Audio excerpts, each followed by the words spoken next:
On passe énormément de temps en ligne, mais ce qu'on oublie, c'est qu'on ne voit pas tout.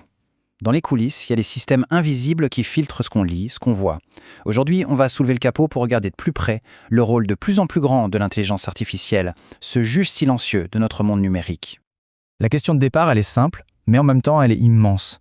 Qui décide? Qui trace la ligne entre une opinion et un discours de haine, entre une blague, même de mauvais goût, et du harcèlement? C'est vraiment le cœur de tout le problème de la modération à notre époque.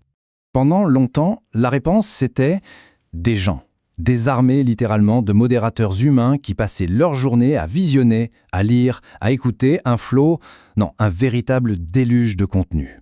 Sauf que voilà, face à des milliards de publications chaque jour, la tâche est juste devenue humainement ingérable.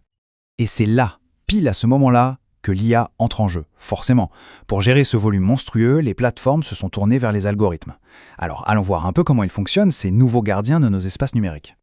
Ok, alors concrètement, comment ça marche? Grosso modo, c'est un processus en 3 temps.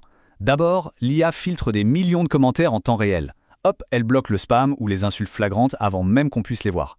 Ensuite, elle détecte les comportements suspects. Vous savez, les comptes créés juste pour harceler. Et enfin, en cas de crise, comme une vague de fake news, l'IA est en première ligne pour limiter la propagation, et ça quasi instantanément. Et là, il faut bien se rendre compte de l'échelle. On ne parle pas de quelques centaines d'actions à la minute, on parle de millions, des millions d'interactions analysées chaque seconde. C'est une cadence complètement folle, surhumaine.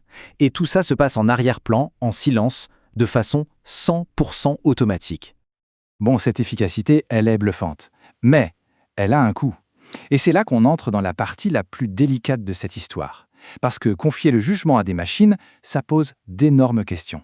On quitte le monde de la vitesse pure pour entrer dans celui, bien plus complexe, de l'éthique. Les sources pointent surtout 3 gros dangers. D'abord, le risque de censure. L'algorithme est un peu trop zélé et paf, il supprime des contenus qui étaient pourtant légitimes. Ensuite, le problème des biais. C'est simple. Si on entraîne une IA avec des données qui reflètent les préjugés de notre société, eh bien, elle va les reproduire, voire les amplifier. Et enfin, le cauchemar des faux positifs. Quand des gens se font pénaliser pour rien, juste parce que la machine s'est plantée.